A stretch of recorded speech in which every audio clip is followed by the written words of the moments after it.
আসসালামু আলাইকুম, কেমন আছেন সবাই?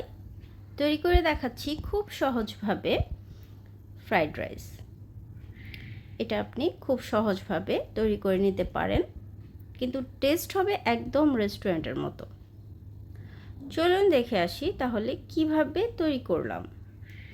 আপনার ঘরে যে যে সবজি থাকবে সেগুলো দিয়ে আপনি এটা তৈরি করে নিতে পারবেন। নিয়ে নিয়েছি বাসমতি চাল 2 কাপ। চালগুলোকে ভালো করে ধুয়ে ভিজিয়ে রেখেছি 1 ঘন্টার মতো। 1 ঘন্টা পর এটাকে আমি সেদ্ধ করে নেব।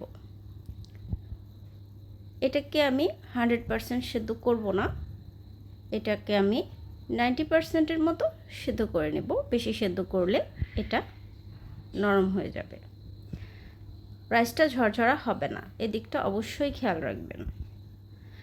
আমার ঘরে যা যা ছিল সেগুলো আমি নিয়েছি সসেজ, মাশরুম, ক্যাপসিকাম এবং গাজর।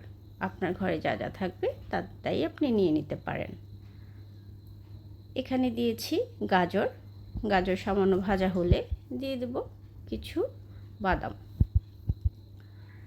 বাদাম দিয়ে কিছুক্ষণ ভেজে নেব। তারপর দিয়ে দেব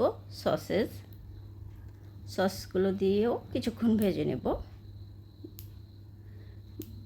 দিয়ে দেব মাশরুমগুলোও ভেজে নেব কিছুক্ষণ।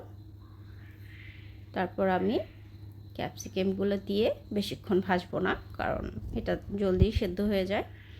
এটাকে পুরোপুরি আমি সেদ্ধ করব না। তারপর এটা আমি একটু লবণ দিয়েছি গোলমরিচ গুঁড়া। ভাজা হলে একটা প্লেটে তুলে নেব। সেম তেলেই আমি দিয়ে দিব এলাচ, দারচিনি, তেজপাতা, লবঙ্গ।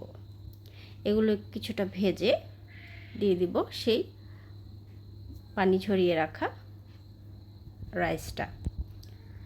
এটা দিয়ে কিছুক্ষণ নেড়ে আমি কিছুটা কাঁচামরিচ কুচি দিয়েছি এবং কিছুটা ঘি ছড়িয়ে দিয়েছি লবণ, দিয়ে দিয়েছি ভেজে রাখা সবজিগুলো।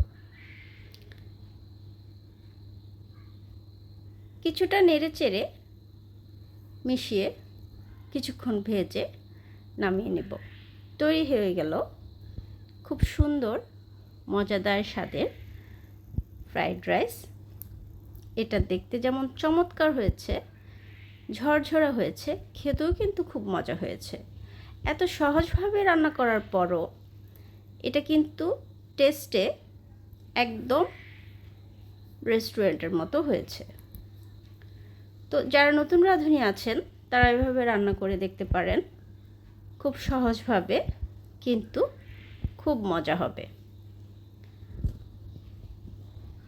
আশা করি রেসিপিটি ভালো লেগেছে। আর রেসিপিটি ভালো লাগলে একটু পাশে থাকবেন। সবাই লাইক কমেন্ট করে পাশে থাকবেন। আল্লাহ হাফেজ।